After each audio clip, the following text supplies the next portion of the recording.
मग्नं मोक्षस्योच्चारितं मग्नं मोक्षस्योच्चारितं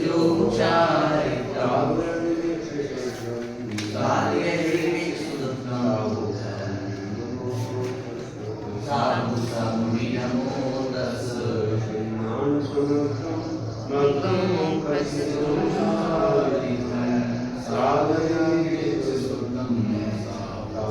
सत्तर दर्शन नाम सत्तर जो नित्य शुद्ध रहता रागा भी रहे मोक्ष मग्नम मोक्ष के मार्ग को दर्शन नाम समग्रम दर्शन ज्ञान से परिपूर्ण चारित्रम चारित्र को वो निश्चय से साधन साधता है सा मुनि साधु वह मुनि साधु परमेश्वरी है तस्व नमो उसको उनको नमस्कार उसे जो करने का प्रयोग किया है उसको नमस्कार आता है कर सकते हैं।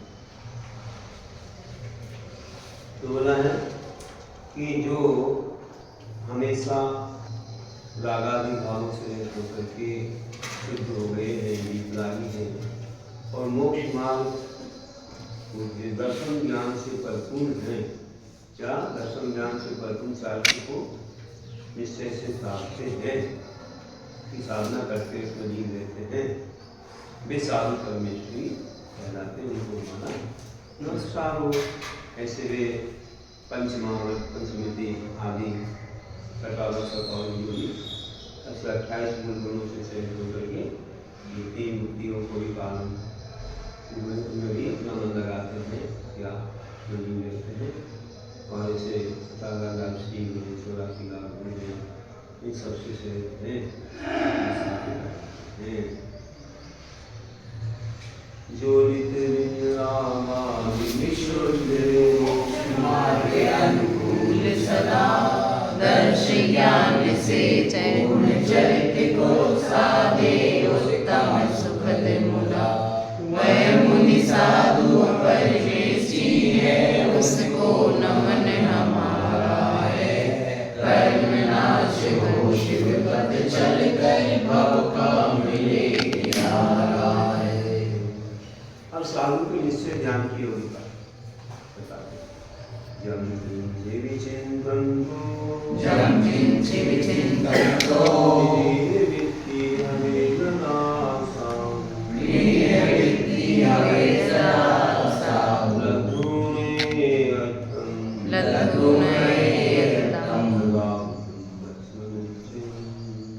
तदा उत्तम तस्य निश्चयं चिंतो ऋणेह वित्ति हमें जदा लद्धूनयत्तं तदा उत्तम तस्य निश्चयं जला आदि समय जल की चीजें जो कुछ भी चिंतन को चिंतन करता हुआ साधु एकाग्रता को लघुन प्राप्त करके निरीह इच्छा में अवे होता है तदा उस समय तस्य उस साधु का संवय निश्चय ध्यान आहु कहा है। तो जिस समय जो कोई भी साधु है कुछ भी चिंतन कर रहे हो देखिए एकाग्रता हो साथ में कोई भी इच्छा कोई भी विषयों की अभिलाषा ना हो वैरागी हो उदासीन हो संसार से तो कोई भी चिंतन हो उनके लिए वह उत्पन्न ध्यान का कारण बन जाता है उसमें साधु का निश्चय ध्यान होता है क्योंकि विपलागी किसी से उनको राग नहीं इसलिए उनका ध्यान भी विषय कषाय से दूर है पंचमढ़ी विषय के चिंतन में रहते हैं या फिर आगे वाले से संस्थान से संविधान में रहते हैं और उसके ऊपर भी शुक्ल ध्यान है तो उनका कोई भी द्रव्य विषय बन सकता है लेकिन उसमें लाभेश नहीं होने से उनका ध्यान सम्यक ध्यान के प्रवचन में बताया था कि मुनिराज कैसे ध्यान कर रहे हैं का मरण हो गया तो उसमें पूरे ध्यान में बताए जैसे 12 प्रकार के ध्यान जो है घट जाते हैं कि कोई लोग वहाँ पर और भी लोग भी आत्मा ध्यान कर रहे थे, महाराज जी का वहाँ दृढ़ ध्यान हो रहा कि भगवान ने जो आज्ञा दी उसका वो पालन नहीं कर पाया। ऐसे ही विख्यात है, तो आप उसको छोड़ नहीं पाए हो आत्मा। देखो कर्मों का फल वो पा रही है आत्मा। और देखो तीनों लोक में ऐसी जगह पर वह रह रही संतान से सब कुछ उनके घट जाता है। उनका भाव निर्मल है, शुद्ध है, तो उन्हें कोई भी चीज राग देश का कारण नहीं बनती। उनको वही था इससे उदासीन राग देश में बनती। इस प्रकार मतलब आशा होती है, विषय आशा होती है। जो जैसा जो कुछ भी वह चिंतन करता साधु जहाँ ज्ञान प्राप्त करेगा, इच्छा मिले जो करेगा, तब वैसा में उस साधु का निश्चय ज्ञान कहा जाता। क्योंकि से कुछ भी राग वह कहलाता।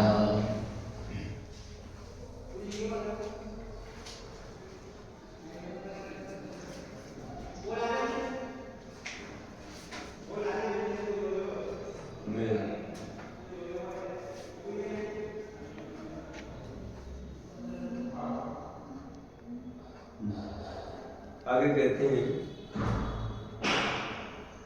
प्रश्न आता है, जब बोलते उदासीन रहना, फिर मतलब लाइफ में एक्साइटमेंट खत्म ही हो जाएगी।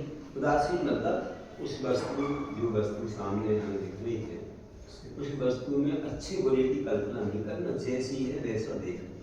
वस्तु स्वरूप कैसा है, ये अच्छा है बुरा है, हमको अच्छा लग रहा है, हमको बुरा लग रहा है, हम जो उसमें राग देश करते हैं उससे कर्म का बना। ये वस्तु है यथावत है, जो जैसी है उसका वैसा अपन स्वरूप समझना। ऐसा मोह राग देश मत करो, ये बोल। अभी बात करें आगे देखो।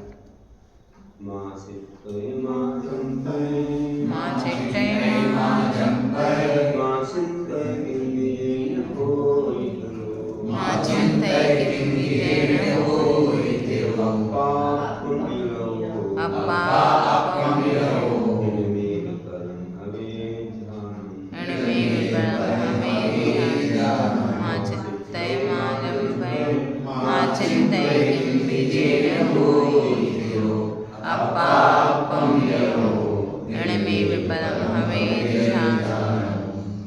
हिंदी कुछ भी माँ चिंतय से इसका मत करो, माँ चिंतय मत बोलो, माँ चिंतय मत विचारो, चिंतन भी मत करो। जीन अपा हमी, जिससे आत्मा आत्मा में रहो, रत होता हुआ शुरू हो जाए। इनमें यही परम ध्यान, परम ध्यान है। तो कुछ भी चेष्टा मत करो। बुद्धि में नहीं होते तो बिल्कुल ध्यान में नहीं हो जाते, कोई चेष्टा नहीं। आँख पैर कुछ फैलाते नहीं, आँखों की पलकें भी झपकाते नहीं, जीभ भी चलाते नहीं, बिल्कुल स्थिर हो जाते हैं। और वे कुछ भी चिंतन नहीं करते, कुछ भी नहीं, केवल आत्मा ज्ञान दर्शन में कुछ भी नहीं। बोलना भी बंद हो गया, चेष्टा बंद, बोलना बंद, चिंतन बंद, केवल एक ही जगह एकाग्र हो गए ज्ञान दर्शन। कैसे स्थिर होते हुए वे परम ध्यान को करते, यही उनका परम ध्यान है। सब प्रकार की क्रिया हुई, आश्रम रुपया, तो बस पूर्व कर्म की निजला हो रही है, नया कर्म नहीं आ रहा है, सारे कर्म की निजला हो जाती है, उससे मोक्ष हो जाता है उनको। अगर अपन कुछ क्रिया करते रहेंगे तो काल मना कर्म योगा बोला है, उन्होंने कहा कि क्रिया को योग करते सास हो या सो सुबह पुण्य से सुबह पाप से शुभ योग पुण्य का, तो शुभ पाप का सो। तो अपन जो कोई क्रियाएं नहीं करेंगे तो योग नहीं है ना, योग की कोई क्रिया नहीं है जिससे हमारे आरोग्य की, तो उस समय कोई कर्म आता नहीं है और पुराना कर्म सब निकल जाता है। इसी का नाम मोक्ष है। अब कहते हैं कि हाँ, कुछ भी ऐसा नहीं करो तुम, वचनों से भी ना बोलो, विचार भी तुम मत करना, वाणी में आप में थिर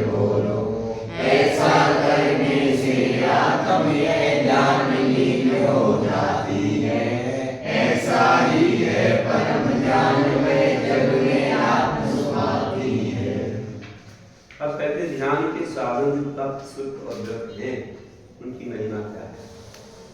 तो सुदवम चेदा शानुलय धुरंधरो हवे ब्रह्मा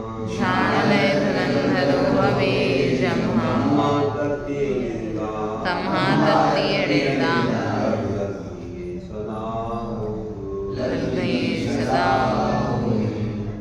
सुद्वदवं चेदा ज्ञानलय धुरंधरो हवे तम्हातत्तीयडेदा तल्लद्धि सदा होई।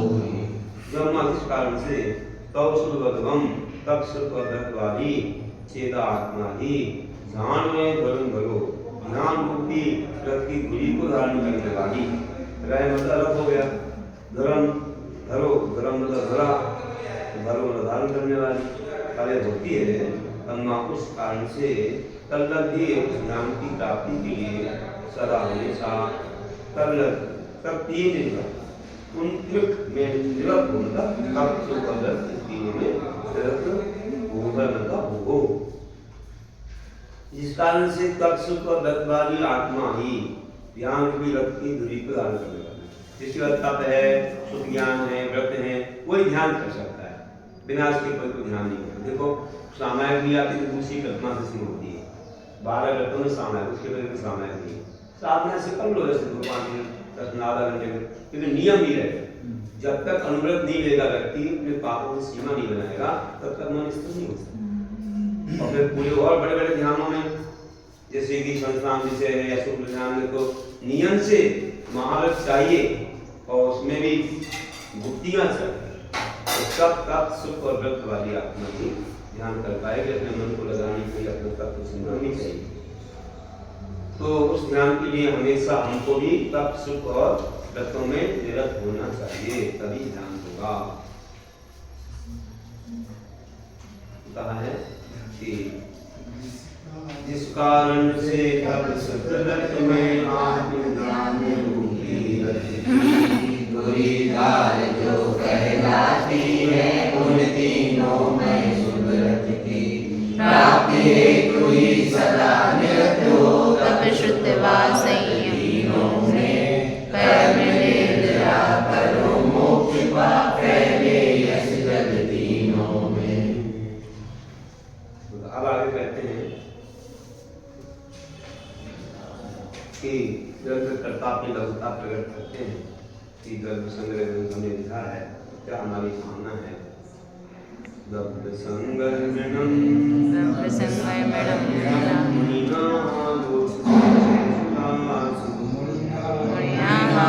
संचय सदा शोधयन्तु प्रणसुतधरे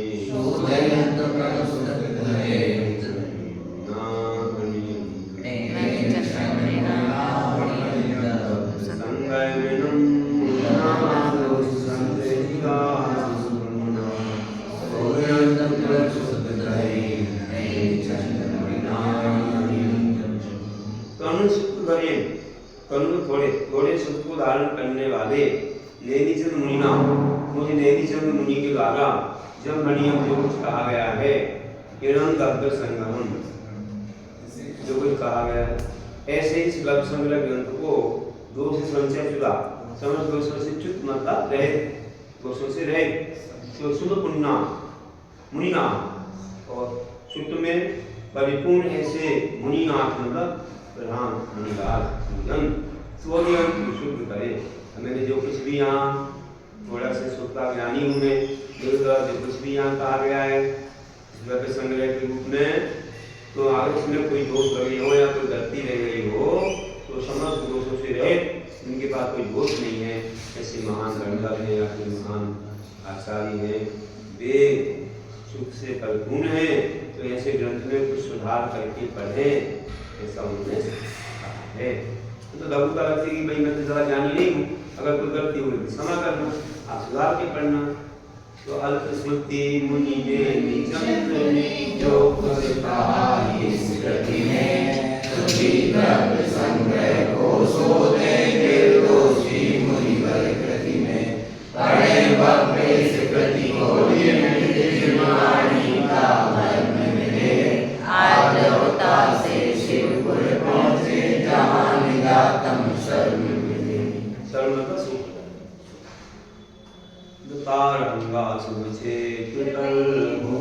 सुवर्षायो प्रकृति संग्रह शास्त्र को पढ़ा पढ़ायायो वर्षायोग सुयोग में बड़ी विशुद्धि सा चिंतन मंथन में बड़ा आगम लेकर हुआ पद्य अनुवाद शुभ आगम ग्रंथ महान संभव पद में हो नवेद आभास संज्ञान भगवत अतिशय से सभी काम सुलभ होंगे आदि ज्ञान व ध्यान में जहाँ आत्माभिषेक नैवलांग सूते विली सायर दत्त मुनि साढ़े त्रय कोटि मुनि सैवर दत्त मुनि गए मोक्ष के धाम को ज्ञान किया था सार अनंत सुख को प्राप्त कर फल पाया परमार